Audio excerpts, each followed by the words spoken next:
Today, I am joined by singer, songwriter, producer, very active live performer recently, SUFFERPLENTY, who has been around for a while, and we're gonna talk about what he's been doing back then, what he's been doing now, and everything else in between. And so, with that in mind, I do want to start off back to 2017, which is the sort of beginning of your musical journey, kind of launching off right out of the gate into this dreary, kind of watery emo rap wave that has been, that was rapidly building at that time. So I guess my question to start things off is, what were your first introductions to that scene, and then what made you take that step into creating music yourself? Dang, dude. You always have like the best questions. Thank you. Nardwar? I sure do. You're the Nardwar of our scene. Would you believe that Hell that's yeah. like the third time somebody's called me that? No, I would not be surprised at It all. it, But it does not that's feel bad. a It feels good. yeah, no, that's a mega compliment, dude.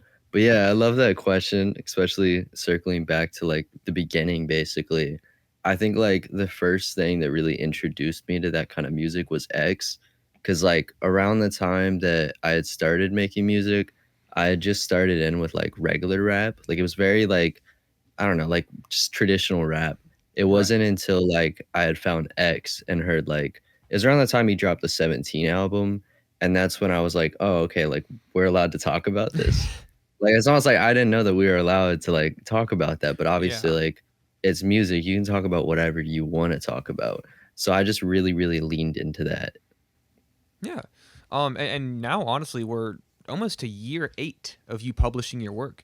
And so, how has your attitude and your perspective, if at all, changed on this whole process, since those early days? Does anything remain the same? For the most part, man, I feel like I'm not like as boxed in. I almost feel like I've had to like tap back into my roots, especially recently. Hmm. Cause like before, like back in like 2017, 2018, like I didn't care what anybody thought. I Right. was just like making music for the love of the art. And like I still do. But it's like now that I have like, I don't have like an insanely big following or anything, but like I definitely at this point have like a following, and I guess with that, there's a little bit more like anxiety when it comes to like approaching how I write my songs. So I've kind of had to like stop caring and just do what I used to do, which is just like write music and not think too much about it. But my newer music, I haven't even really like released any of my newer stuff yet because I've been kind of like backed up. Hmm. But I've been almost going into like a newer direction, which is really dope. Like I'm really excited to release some of these songs because they're kind of like bouncier. I've been leaning like a little bit more into like trap, but still kind of like undertones of emo rap. I've been listening to like Kennedy XOXO, so I think he like really shifted the direction of my music.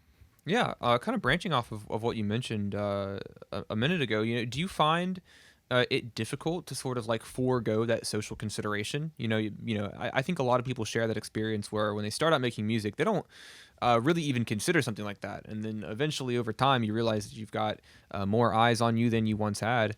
Um, how has that process kind of been? Like you said, like returning to your roots, and how has that affected this little new wave of music that you've got going on?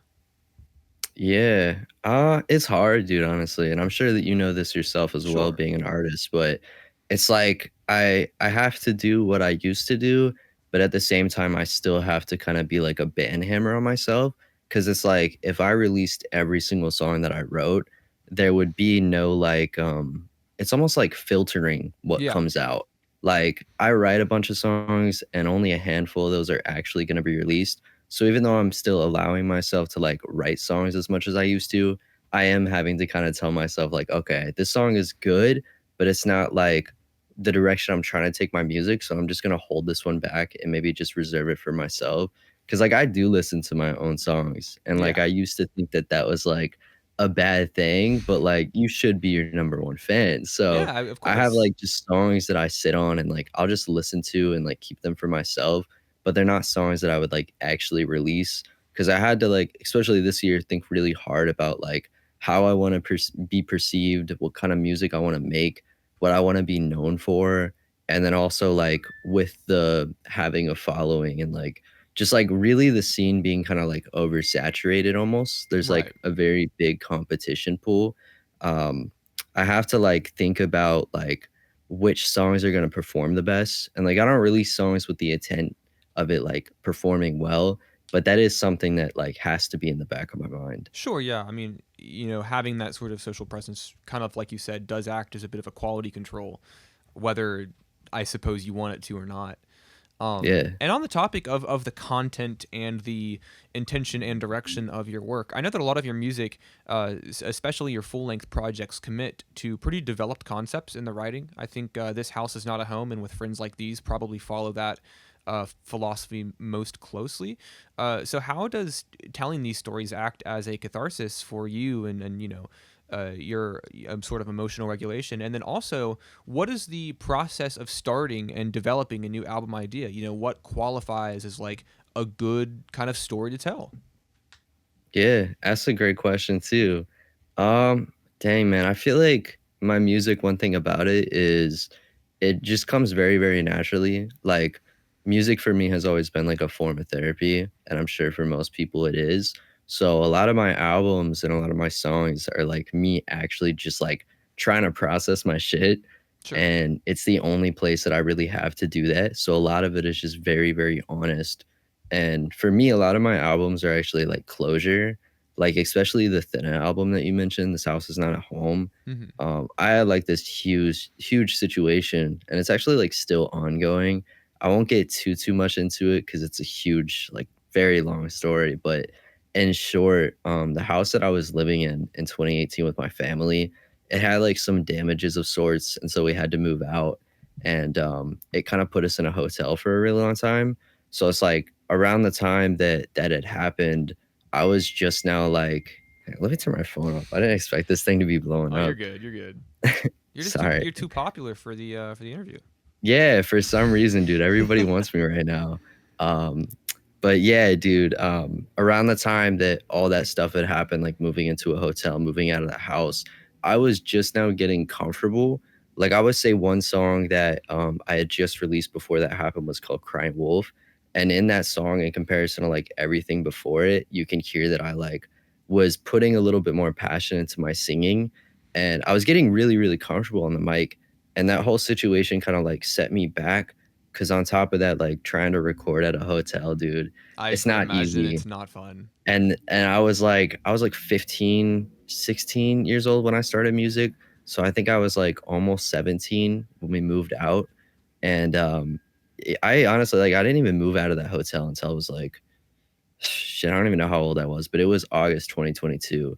So from 2018 to 2022, I was living in a hotel trying to make music. So like that entire full-length project was literally just about that and trying to move on from it because like that house is still in my family. Hmm. So even to this day, it kind of feels like I didn't get closure, but that album really helped me like piece it all together, and it was almost like an extension of a previous album that I'd released called The Not So Lively, Right. because that was also like briefly about it, but not as like in depth. So definitely a lot of my albums are concepts, and it's just like these things that I think about at the time that I'm like living through this shit.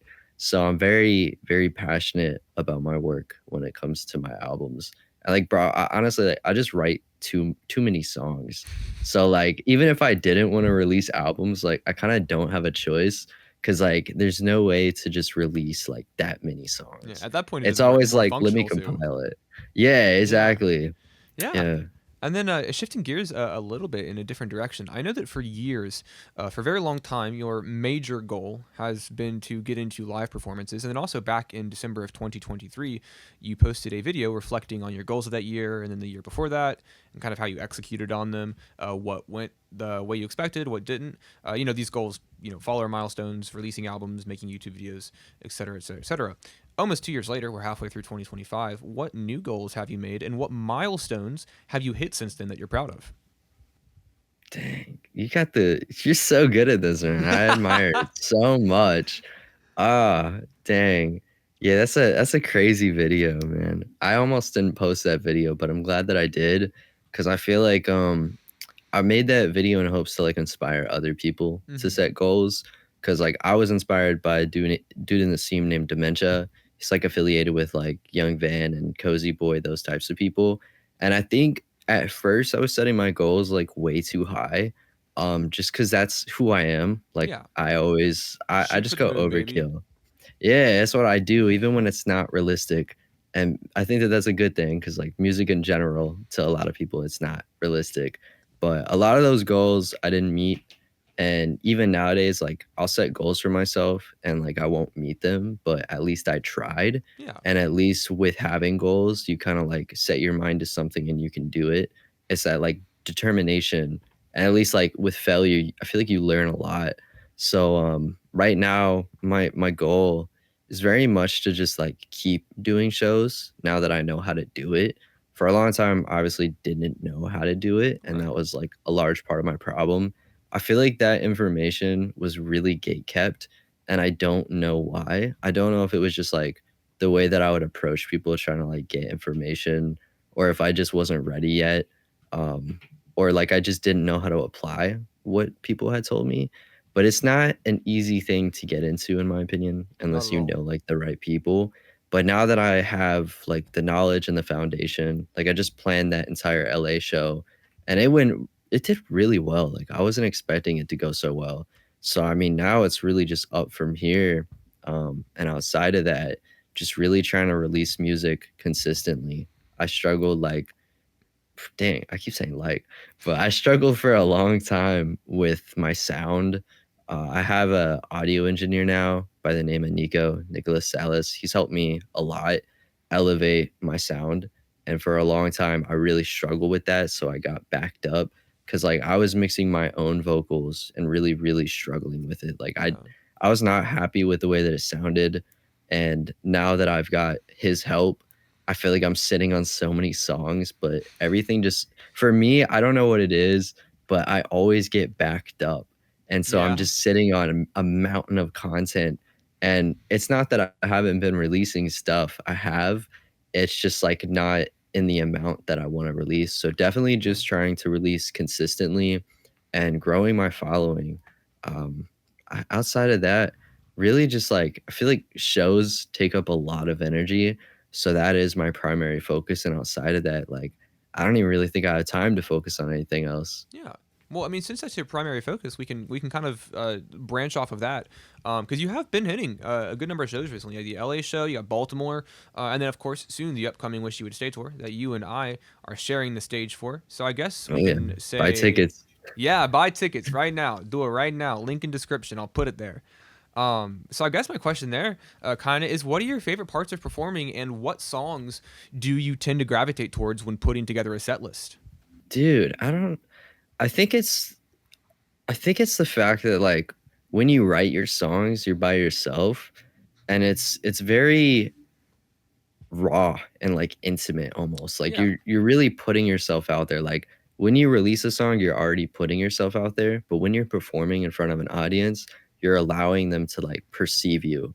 And like with your songs, you can kind of like what is the word? Like you can almost manipulate how people see you, like Yeah. how you're being perceived. But when you're on stage, like you can't tell the audience like how to feel or what to think of you. You pretty much like give up all control. And something about that is really, really exciting to me because it's like you're really allowing people to see you for you. And you're Yeah. like, this is who I am. Like, you either accept me or you don't accept me. And I think that kind of ties into like my upbringing because, like, when I was growing up, I was by myself a lot.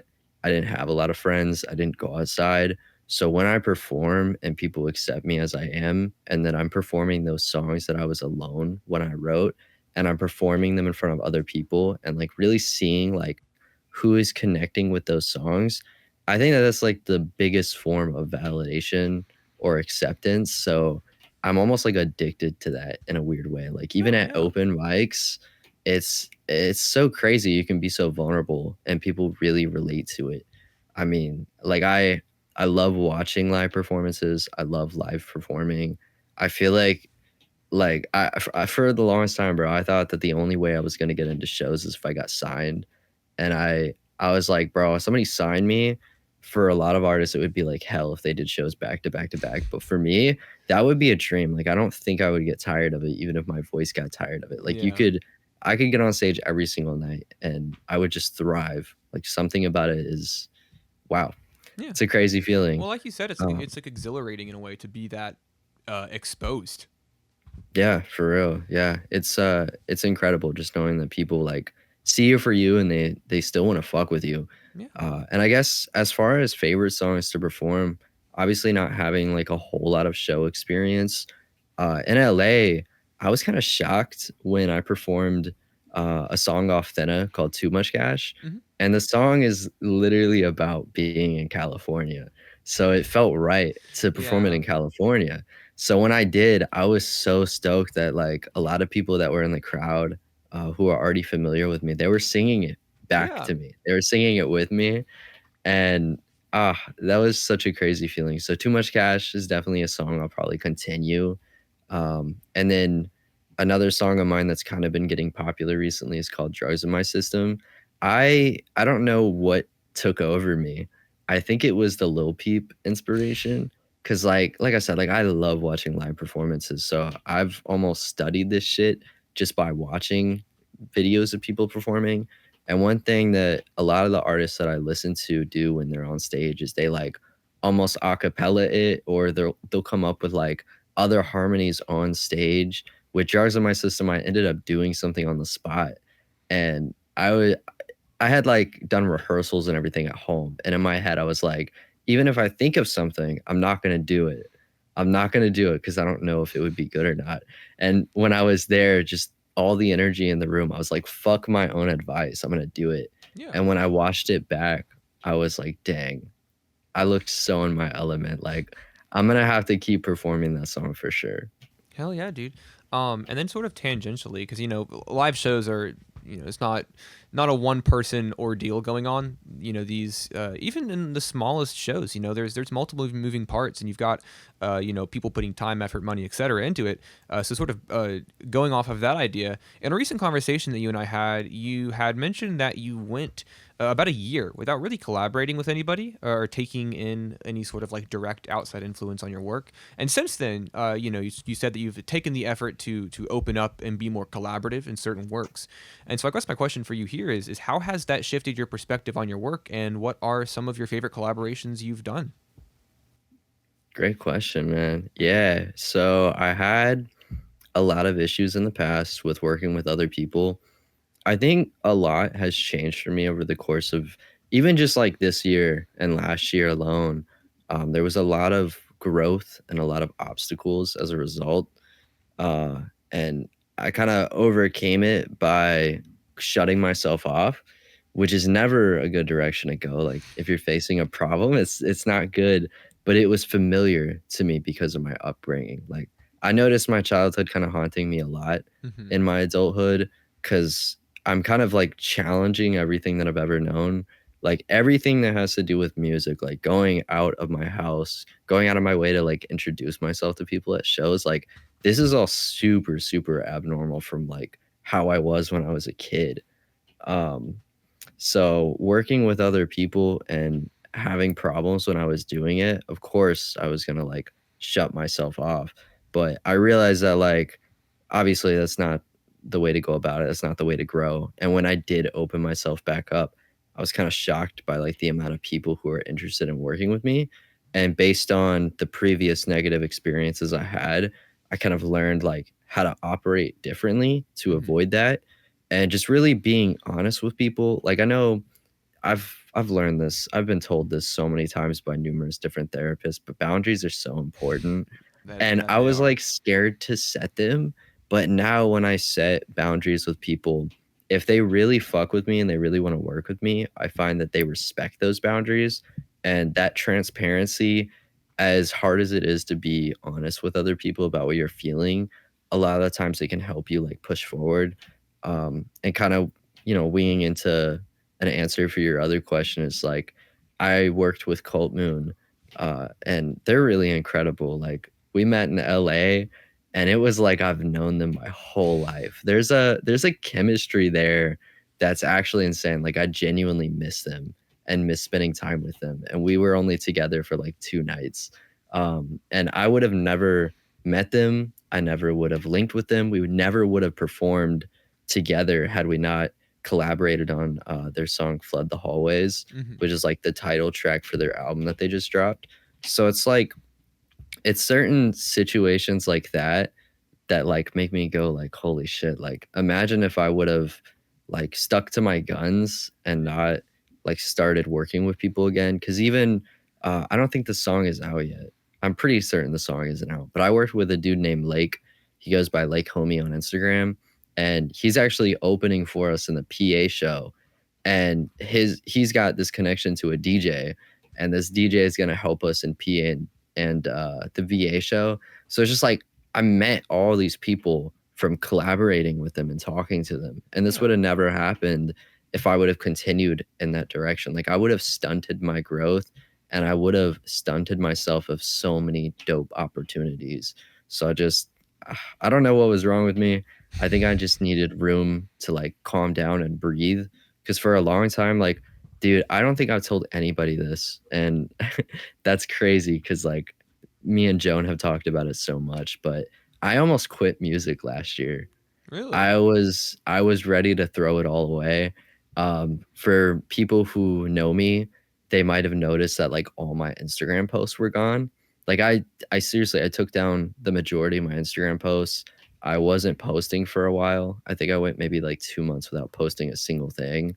Like I was gone. I even told my work that I could pick up more hours. Like I was over it. Yeah, It was you were just ready to so be much. completely separated from it. Yeah, I was ready to just be done, but I was like, "No, like, I love this shit so much, like, I can't imagine living my life the way that I was for those 2 months." So I kinda had to overcome all of that, but it gets really, really overwhelming, Yeah. and there are times that you do wanna throw in the towel, but it's really important that in those moments you don't, because that's when you have the most growth, and that's kind of what ended up happening in my case. Yeah, well, I mean, and sometimes need those experiences to better solidify your understanding of what you do want out of whatever it is you're doing. Um, I appreciate your transparency and your being candid on this interview. I think you've had some Yeah. fantastic and very vulnerable answers. And so we have one more question for you before we end things out, to kind of give people something to leave with and to digest after the interview's over.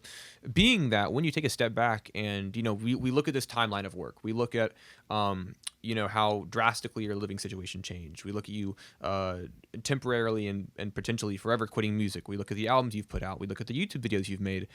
From all of these things, what in the end, or at least not in the end, in the now, what do you hope that people take away the most when engaging with your work?